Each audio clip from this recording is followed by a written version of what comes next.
live. Hey, Hello. everybody out there. We're live with a Legends of Sleepy Hollow Q&A. I am Maggie Clayton. I am the Sales and Marketing Director for Greater Than Games. And beneath me is Chris Burton. Hi, how you doing? I'm the game dev. And beneath Chris is... You're still muted. It's good I haven't said anything yet. But hi, I'm Daryl. I'll finish the introduction. Thank you. And Daryl did graphic design for Sleepy Hollow. So we are here to answer some Legends of Sleepy Hollow questions. We've put together a little slide deck that will walk us through some of the old art and some of the new art. It's a little trippy seeing Daryl's background with the background that we have. Not in a bad way. Russ is in the chat. He says he's trying to do this and wrap up work stuff. We support you, Russ. We are also, as it turns out, wrapping up work stuff right now.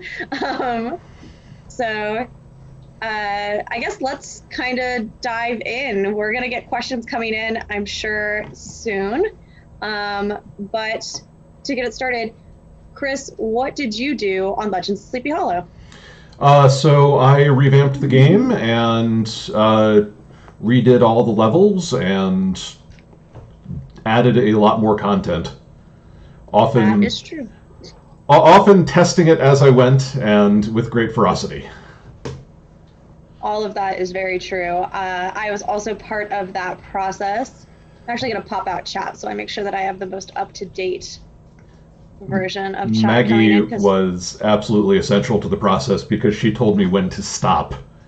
Yeah. There's a lot of don't touch it anymore. Don't touch it anymore. Stop doing things.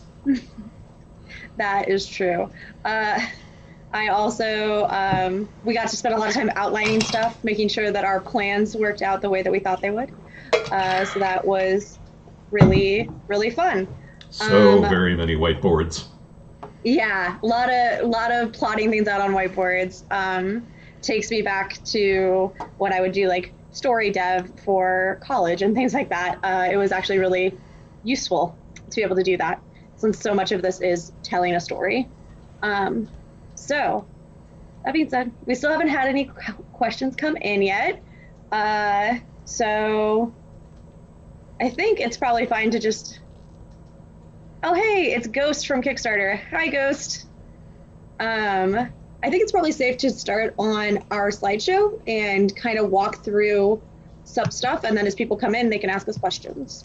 Sure, I'm going to switch over to that now.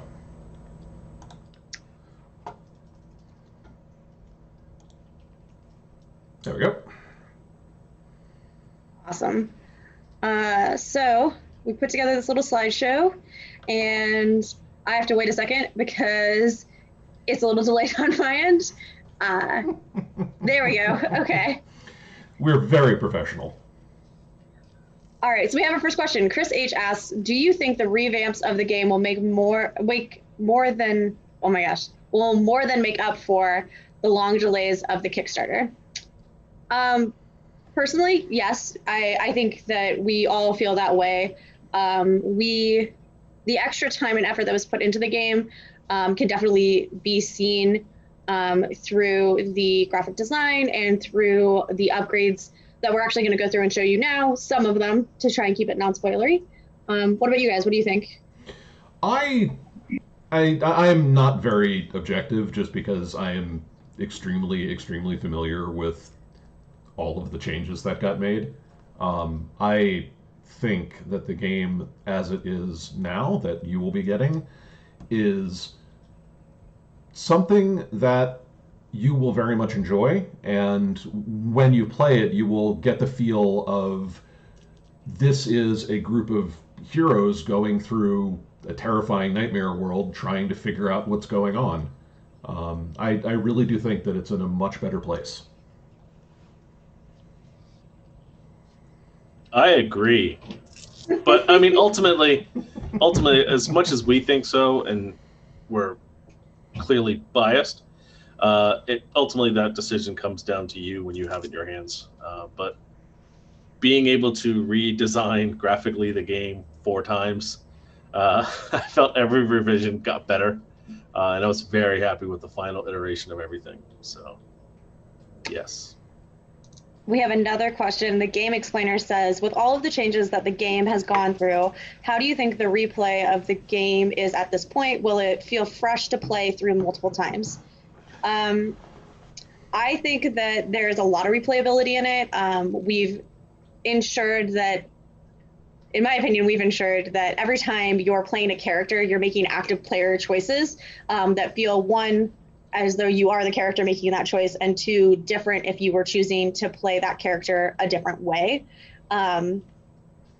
What do you think, Braithwaite? Absolutely. One of the core things that I was thinking of when I went into the redesign was, how can I make it so that a player who wants to play, say, Jeremiah as a pure tank can have a different experience from someone who wants to just wade into enemies swinging the shovel left and right. And I think we've achieved that. It's yes, it's very much, I'm trying to figure out how to word this without giving much away, like a choose your own adventure book where you can go through it and read the whole book one way and then go back and there's alternate decisions that will impact how the game/story goes. That's all I'm going to say, I guess. So, Yep, yes, that's true. There's a lot of replayability there. And we can show you some of that. So Manny says, or Ghost from Kickstarter says, I'm happy with the delays as I know I'm going to get your best game. Thank you. We really appreciate that. Manny. We know that it has been a struggle and we really appreciate that type of support. So with that being said, let's start looking through the slide deck. Alrighty. I'm looking forward to teeing off on creatures with that shovel for sure. That is big same, Don. I should point out that during our testing, Maggie was definitely the person who put in the most Jeremiah time. So every time you manage to punt something across the level or just do a tremendous amount of damage with the shovel, know that it was thanks to her efforts that happened. He was the shoveler. That makes me very happy. So this first slide is looking at this is a 3D render on the right-hand side of the game, and then the original art from the Kickstarter. There are some slight updates here. Daryl, do you want to speak to them more? We made the logo a bit larger. We added the tagline to the bottom of the box, the box top. The sides are the same. I didn't do a render of the box. I apologize. Sides are the same. We put the designers on the back of the box versus the top for this, just because Burton has done a lot to put in towards that, and it was kind of getting crowded. So also, it makes the Headless Horseman look way cooler. That's true. Yeah. Way more headless. So Manny says, do you think you'll have an expansion so I can make this a Halloween Samhain tradition? Well, there is an expansion that comes out with the game. From there, I know that there have been ideas previously. We'll kind of just have to see how the game goes. But definitely there is an expansion that you can play through already. Mm-hmm. Oh, BJJ Zombie asks, how many times do you think you've played through the game by now? Oh God. That is maybe impossible. So during the testing process, my day often amounted to making changes in the morning, cutting out cards and making the map prototypes in the midday, and in the afternoon running through partial levels just to find the parts that were working and weren't working. So I've played through every single level about infinity times. I honestly don't know. And then we've played through the campaign fully front to back at least 4 or 5 or 6 times. It really depends on how you add it all up. I've definitely played through the full game at least one more time than Braithwaite because we did a blind play test where he wasn't in the room. Yes. And it was just I was the person with the most knowledge of the game, and I had to act as though I didn't have any knowledge. Very hard. And then Daryl, you said 3 times? I've played 3 chapters. Oh yeah. And the main reason of that was just to get a feel of the game. So when I'm doing graphic design, I know what needs to be what needs to be emphasized and not. It's very important for a graphic designer to know the game they're doing the work on, because otherwise they're just going to throw icons everywhere. So. Yeah. Oh, man. Yeah, that question, how many times? Too many times. Not too many times. I don't know. I have to say it is one of my favorite games that I've worked on for development. So. I'd say it's probably the most profoundly satisfying game I've worked on. Just shepherding it through that process. Mm. Definitely. All right, let's go to the next slide. Boop. Zach says, "Greetings, friends." Hello, Zach. Hello, Zach. It's going to take us 1 second until it flips on our end because we're watching the YouTube screen and it's still, there we go. The player boards. So this is to show the significant changes that have happened. Both this shows graphic design, obviously. I mean, immediately you can tell there's a huge difference. And also there is some differences that happened during gameplay where we changed it while developing it. Yeah. The most noticeable one is probably track on Emily, where I emphasized on each player the kind of one of the core elements of that character. So everybody can do environment actions and everybody has some sort of attack, but the attacks are less standardized. So for Emily, her core skill is, or her core functionality, I should say, is all about picking one monster as her main prey and getting benefits against that monster. And so her hunter shot gets better if she's targeting her prey. And each of the other characters has a not similar, but a similar format of they have environment, then they have their attack, and then they have their thing that they do that emphasizes who they are as a character. Yep. And then Daryl, I know that we frustrated you a little bit with our tweaks to the boards because, so I think it's important to note that Daryl has always worked with our company in a lot of different capacities. And then we started tweaking this game and working on it and doing game dev and working with our creative director for graphic design input, and then brought Daryl on to fully work on it kind of after we'd done a lot of stuff. So he had to come in and be like, why did you do this? But what is this for? Which is good. It helps us in game development justify why we felt a thing was necessary. But I know, I can see it. I know that it was a frustrating thing. Yeah, it was the, what are we doing with these? Oh, those aren't in the game anymore. Oh, but I designed those. Yeah, I know they're not in the game. What about this? Not in the game anymore. But, oh, Also, no, we're replacing that with this changes? And this. And it was just like, what? Do you think you can fit this on the board? Yeah, basically. So the player board went from, and the one that is pictured on the left, the black and white one, that was a rough, and that was the second version, because the first version, I was told, was too big.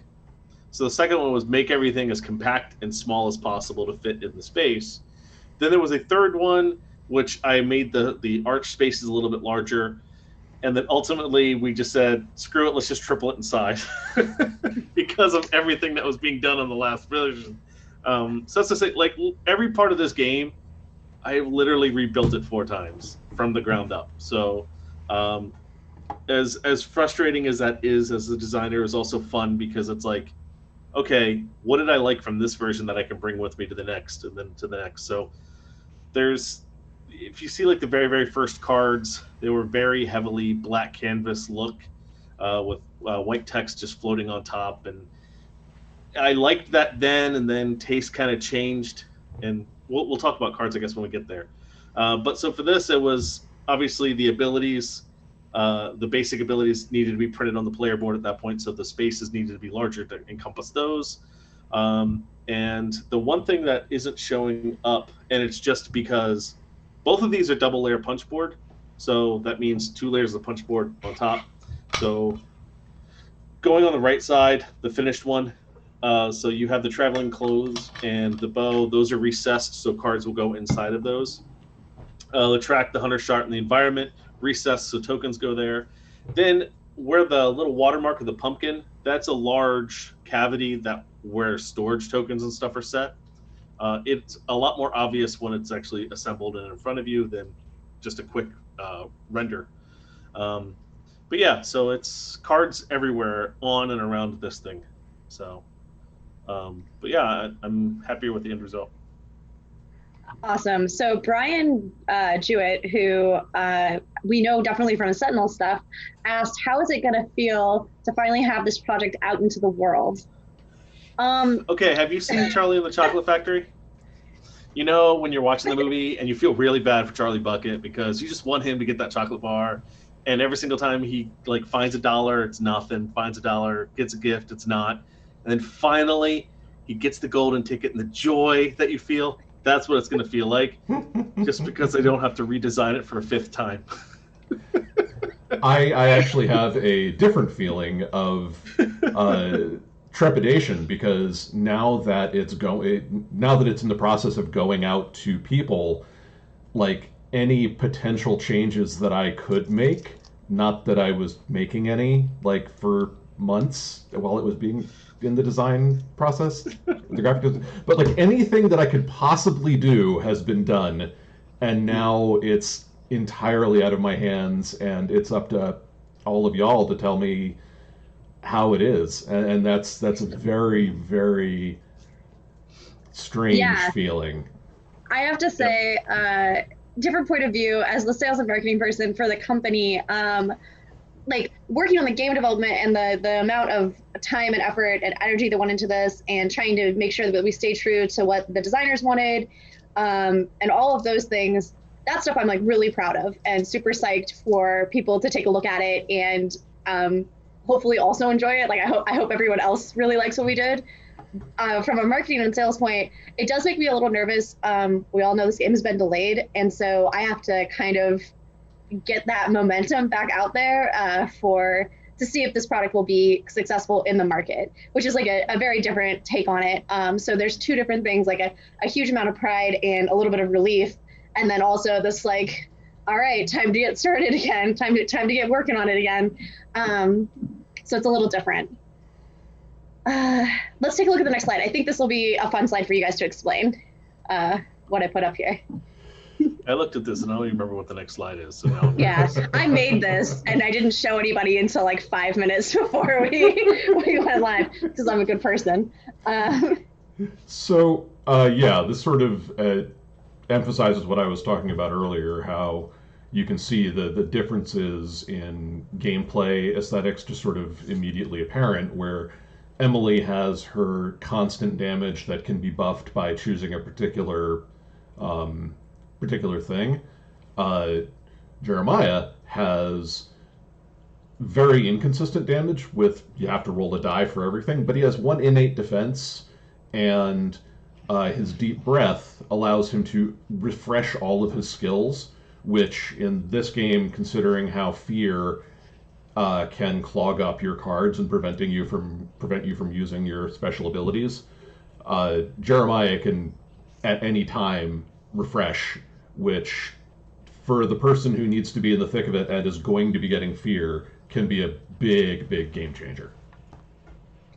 Yeah, the thing that I put these side by side so that everyone can see the differences in the fact that every player board is now unique, which is not how it was exactly before. Before, everyone had the same basic actions. Now every player has actions that are more unique to them, and also it kind of gives you a taste of who this who this player could be at the beginning of the game. So before you've made any choices about what abilities you're taking or not taking, you look at this thing and it tells you, oh, Jeremiah can do a lot of damage, but also can be defensive maybe. And Emily can do some distance things and can do some shooting, but maybe she could also work like this. So it gives you that feel of who you are before you even look at anything else. Real fast, I want to point out that we're getting like a lot of love in the comments. Someone says that this is probably the game I am most eager to play. This is my favorite story from my favorite holiday. Actually, Halloween is a lifestyle for me, not just a holiday. I love that. They want to know if they can get a second Headless Horseman to make a hood ornament out of. I don't, like, you definitely can. I think it would probably behoove you to just maybe get some files from us so that you could go and make your own hood ornament so that it would be more like good for a car. But that's doable. And yeah, just like a ton of love in the comments, which is great. Awesome. I want to say real quick about the miniatures. Obviously, COVID struck, which was another reason for delays, as we've talked about. But the one thing that personally stung me was I have the minis and I started to paint them all because at Gen Con we were going to have on display how you get them in the box and then what you can do with them painted. And I never got a chance to finish that because Gen Con got canceled. So I know. I'll have to finish them and show them as like maybe put them up on Kickstarter or something. So, yeah, definitely. I would love to have them as an update. yeah. I forgot. Are the players' cards recessed? So yes, Daryl said that a little bit ago, right? The player boards are. The cards are not. Okay. Yeah, the player boards are. So if you're looking at this, the two characters where the sketches are, that's where cards will actually fit. That is the proper size for that. And then each of the top three, what are those, abilities, skills? Those are. I believe. What's the term, Chris? So the red, blue, and green, those are skills. Yeah. They're just sort of core skills. There is an actual term for them. I don't remember what it is offhand. Okay. But those are recessed so you can put your action tokens in them. And then there's a well in the area where the watermarked pumpkin is between the two portraits. That's where you just put excess tokens in there. So yes, it is all double layered. The cards that you're putting down on the table will actually tuck in behind and beside the edges around the outside. So there's like, I think 3 millimeters that slides in. So the border of the card kind of disappears behind it all. So, yep, it's double layered, recessed, whatever you want to call it. So, Chris H., who mentioned earlier, he was in Sleepy Hollow when he backed this game. Very cool. He said, do you have any pictures of the painted minis today? I believe, if I had to guess, they are in storage boxes somewhere in Daryl's new house. Yeah, I am just moved to St. Louis. So the reason why I have the virtual background up is because everything's still in boxes. This is my basement. Oh, no one can see you right now anyways. I got 2 more shelves over there to build, so yeah, I've just been hiding the embarrassment of just cardboard behind me.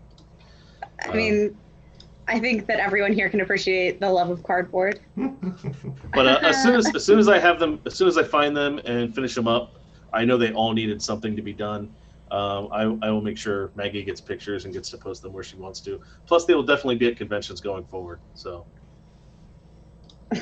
Yeah. So Mike N says that says don't worry about the delays. Thanks for all the hard work, and as long as he gets it before 2025, he'll be happy. That is a confident thing that I can guarantee you will get it before 2025. Actually, fulfillment will happen before 2025. I don't know what your situation is. Maybe you wouldn't. I don't know. What if you're in Antarctica? I shouldn't make promises. This is dangerous. Go to the next slide. Moving on.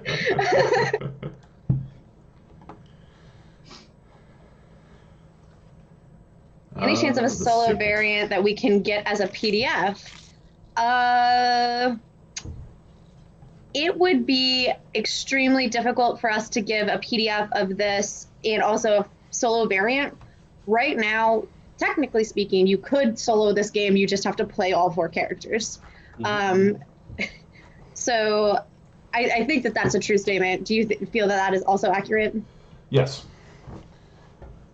Okay. We designed it with a 4-player experience in mind, although, to be honest, when we were testing, there were plenty of times when I was running 2 characters and Maggie was running 2 characters, so it can definitely be done. You will burn your brain a little, but you can do it. Just a touch. So Mike N asks, how closely does the game tie in with the actual story of The Legend of Sleepy Hollow or the animated Disney version? So actually, before we started touching this game, I decided So before we went in to do some more development on it, I decided I should read the story and make sure that I have a good idea of where this is coming from, what the designers wanted for this game, and all of those elements. So it does take off immediately after the story of Legends of Sleepy Hollow ends, or Legend of Sleepy Hollow ends. So in that regard, it lines up very, very well. The Disney version, I actually don't remember. It doesn't tie it in at all with that. Okay. I don't remember and what happens the Tim in Burton it. one is right out. Yeah, I would say actual Dutch story, Disney, Tim Burton's way No down one can there see somewhere. you, Cheryl. We're still looking at the slideshow. Oh, why? I'm sorry, because there's still slides. Oh, cool. So No one saw the boxes behind me. That's excellent. I tried to tell you as you were doing it. It's okay. No one knows. It's only a little I love it. embarrassing. So his scale was, it's most related to the Dutch story. Then Disney, maybe in the middle somewhere, and very bottom of the list is the Tim Burton story, which is true. But I did also watch it for inspiration because I don't need an excuse to watch Tim Burton. So I guess Tim Burton would be kind of the character style for the game is Tim Burton-esque. yeah. So yeah. that's how we get the Burton-esque into it. But that's about it. Another question, out of curiosity, did you folks read the original story before you decided to make the game, or as part of the creative process for ideas, etc.? I already touched on it a little bit. That I definitely did. I have it. If anyone wants to read it, I have it sitting on a shelf behind me. I'll bring it to the office. I No one's read there. the story before doing anything. I read the story and then a couple of different interpretations, including the Disney one and the Tim Burton one, just so that I had a decent idea of things that I could take, like as inspiration, directions that I could go, stuff like that. Also, given that this is a period of history, like right after the revolution and very close to the Civil War, I wanted to. I read a couple of things from like stories set in those eras, just to kind of center myself in the aesthetic that was the time. Yeah, and I do think, I will say this, historical accuracy was very important to us in the creation of this game. So we make sure to use like the right type of wording, the right type of language where we can. And I think the only thing that we kind of cheated on is there's a place that includes some of our employees' names, and they are not Old Dutch names, because we just don't have Old Dutch names. But it was nice to be able to give a little bit of an homage to everyone that works at our company and also the designers of the game.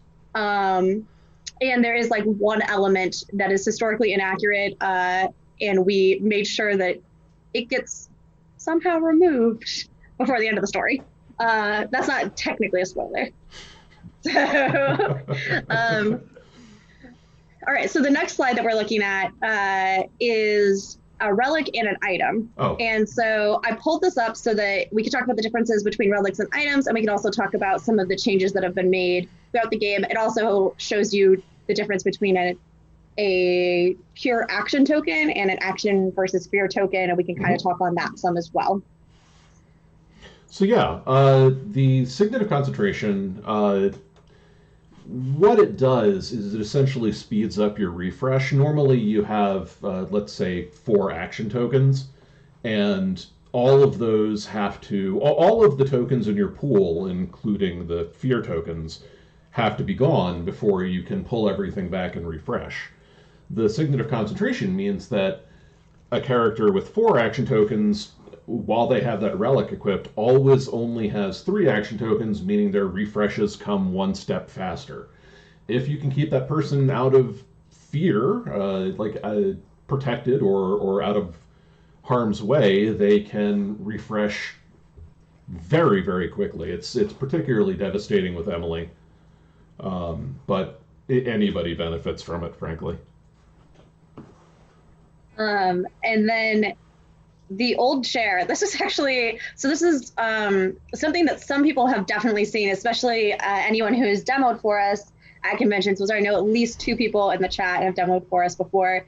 The old chair is in chapter 1, so it's not extremely a secret. It's also everyone's favorite because you get to hit somebody with a chair. I know it's historically inaccurate, but I said the Macho Man Randy Savage. Oh yeah, pretty much every time. Yep, give him the chair. Possibly out loud, but always in my head.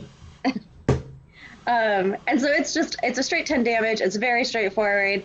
It's a one and done situation, so you use it once and discard, versus a relic which can go with you from chapter to chapter and be equipped onto your player board. And then some of the differences that this can be activated with fear. So fear tokens are a burden, as Chris Burton mentioned. They can clog up your action pool, but there are ways to get rid of them, such as using it to activate the old chair and be able to smash one of those gobkins over the head, or goblins. And yes, all of the minions in this game are historically accurate. I think that's very important to note. Yes, we compared actual fossil evidence of them all just to make sure. We will not be sharing this evidence, but we appreciate all inquiries. So you speak not of what happened on that dark night where we gathered the evidence. Or the pact. So design-wise, Daryl, obviously you designed the first version of any of the cards. What all has changed? So the big thing on this versus all the other versions is the items and relics kind of became new things. So to make them stand out and highlight their importance a bit more, I wanted to change the card layout. So these are the only cards that go horizontal. All the other ones are vertical. They stick to the side of your player board, stacked one on top of the other. The relic, I again gave it the gold foil flare just to kind of make it seem a bit more important, and gave it more of the wooden display look, and the parchment just text, and then just simply flipped it for the item. Yeah, there you go. Beautiful. I love it. You see some of the black canvas that I was talking about as the card borders, and that was initially all the card background and everything in like the first build. And the one reason why I kept it is because with this like potentially being shuffled and whatnot, I figured this would hide dinged edges and things like that up a little bit better. And I kind of liked the age it kind of gave everything. I like the look of it a lot. I don't know. I'm sure I told you that already, but it looks really good. Let's flip to the next slide where we can talk about some of the minions and how they changed. There you go. This will be talking, yeah, this is where you'll see a full black canvas background that I ditched. You might see it. It depends on if the screen changes. I'm spoilering. There we go. Yeah. You say there you go, and then it's 2 seconds later for me. Yeah, that's true. For like everyone. Everyone probably. There it is. I'm like, doo, doo, doo. Shriek Roots. Yeah, Shriek Roots, everybody's favorite monster. These adorable little fellas have changed a lot from the beginning to where they are now. Well, let's talk about the look change.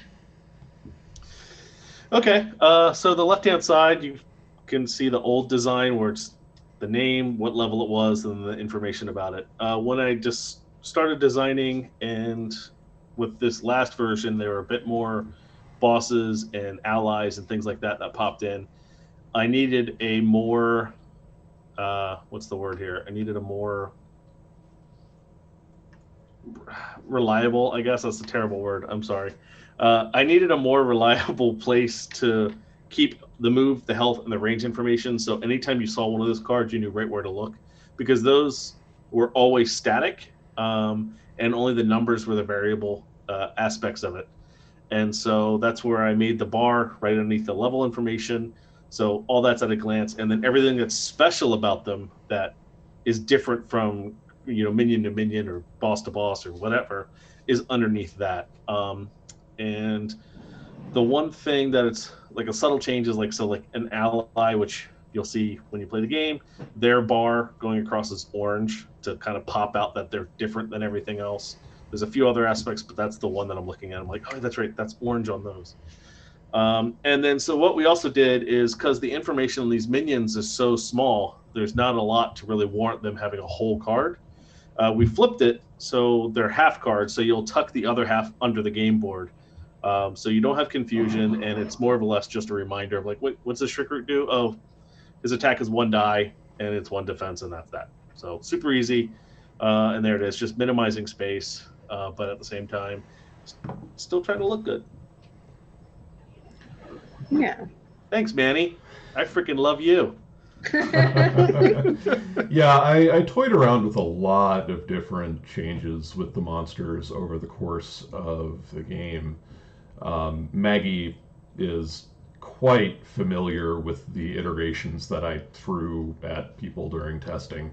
In one of the earlier ones, the Shriekroots would charge players. So yes, they only move 1, but if they can see you, they charge straight at you, and that ended pretty quickly. It was impossible to have any sort of board control with them moving that fast.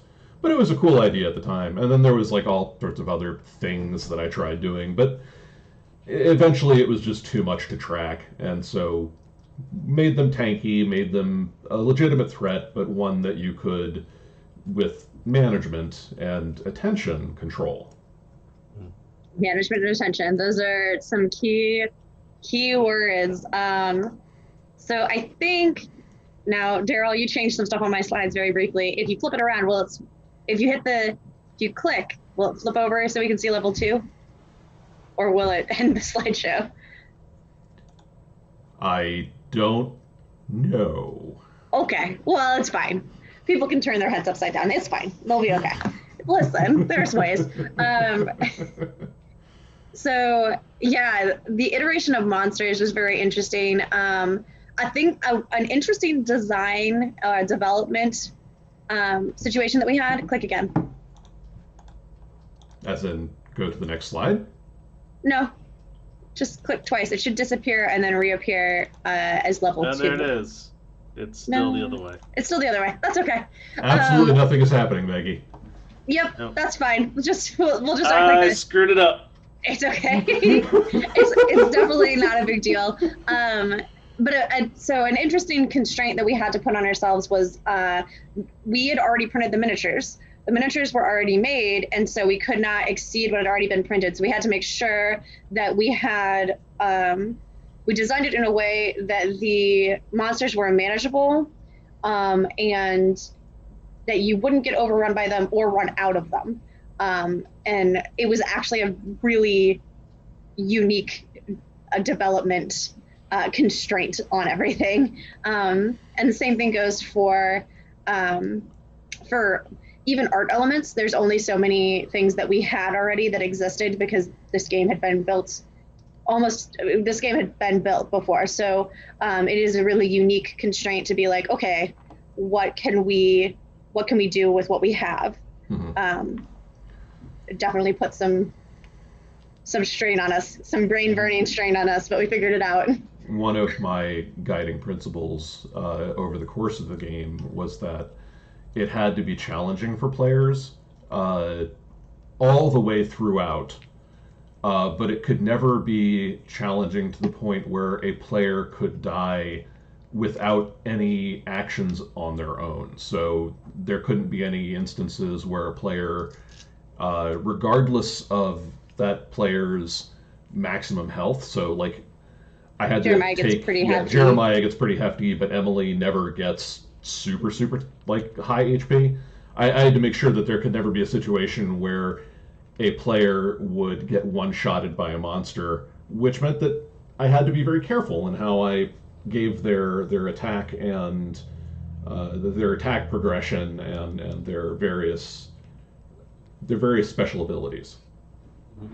Yeah, and that's for like whenever, I think this is true for whenever we develop a game, because now Chris and I have worked on a few different games together. We want the game to reflect what you want to feel as a player while you're playing this game, and certainly you want some anxiety, like you want some nerve-wrackingness in this game. You want that element of, oh man, this is tight, but we're gonna make it.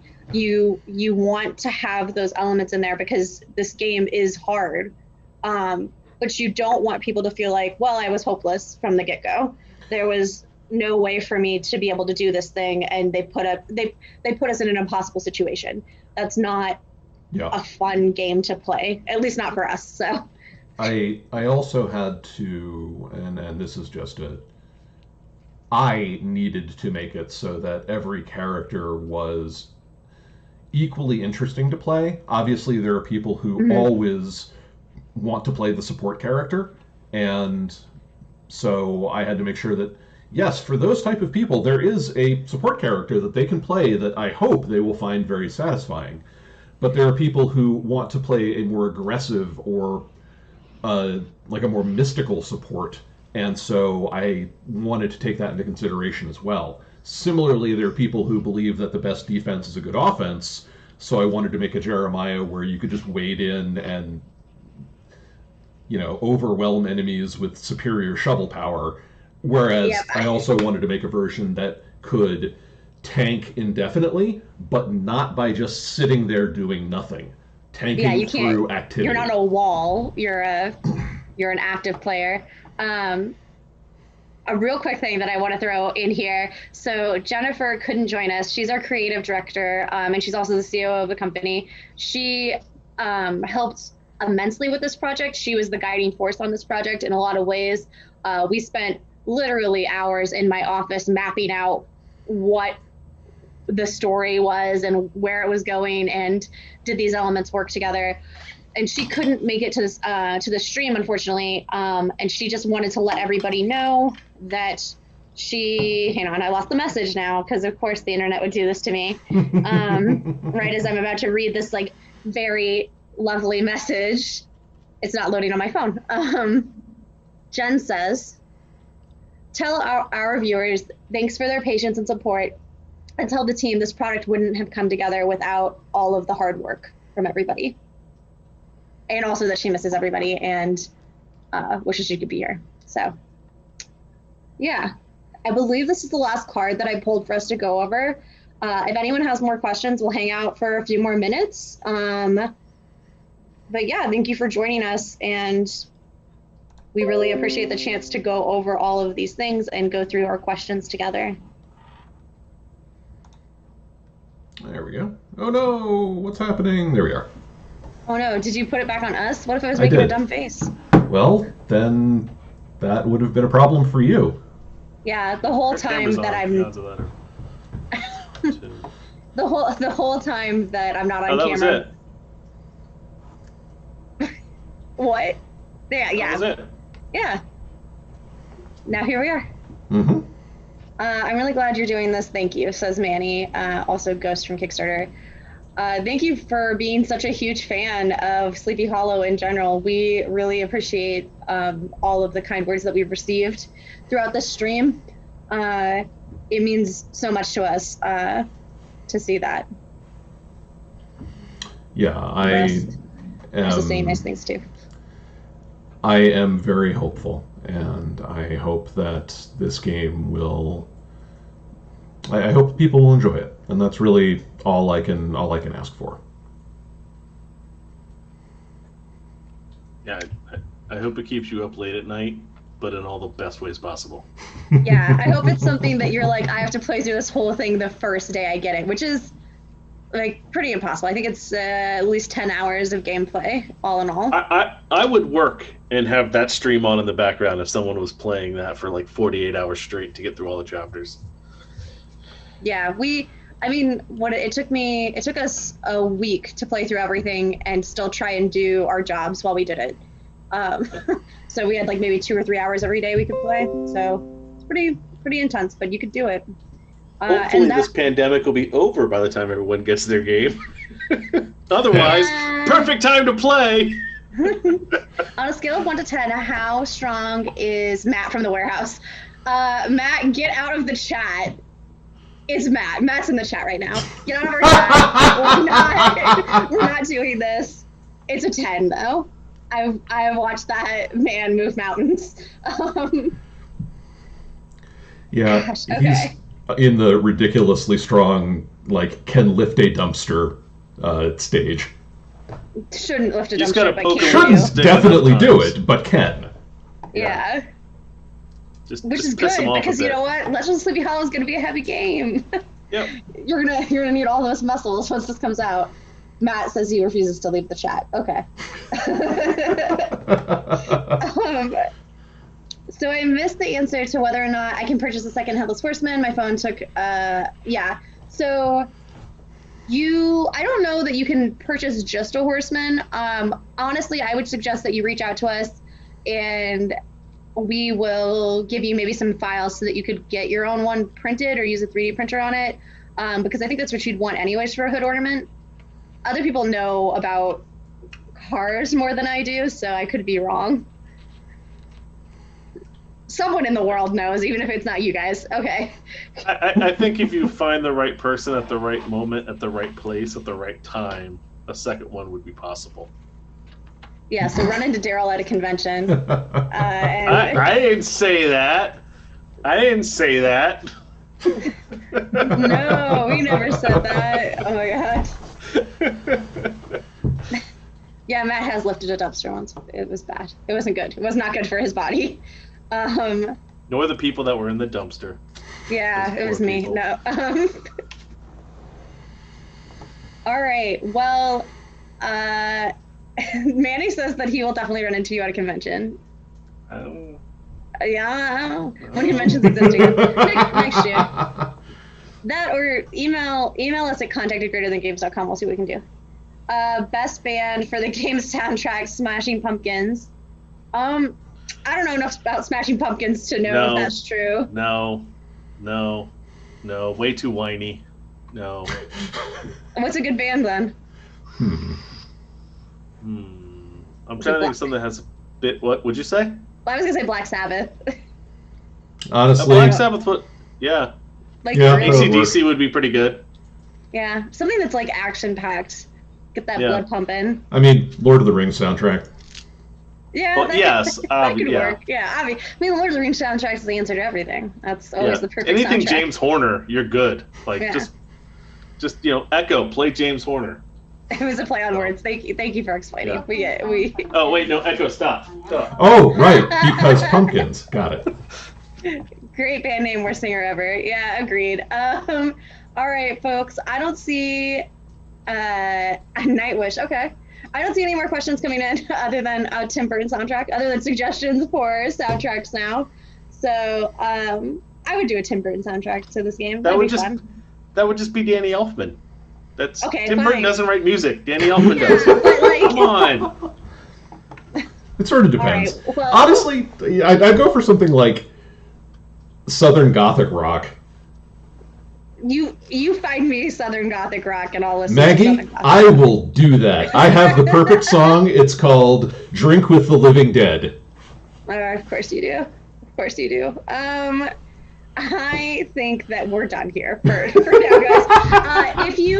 If you watch this later, if you're watching this and after the fact, please feel free to jump in on the latest update from the Kickstarter and ask us questions there. I will try and answer as many questions in our next Kickstarter update, which is going to come out on next Tuesday. If you're not a Kickstarter backer and you still have questions and you want answers, drop them in the comments below, and we will try and get to them. So, yeah. Thanks, everybody, for joining us. We really appreciated it. It was nice talking to everybody. Mm-hmm. Awesome. Goodbye, guys. Bye. Bye. Happy Halloween.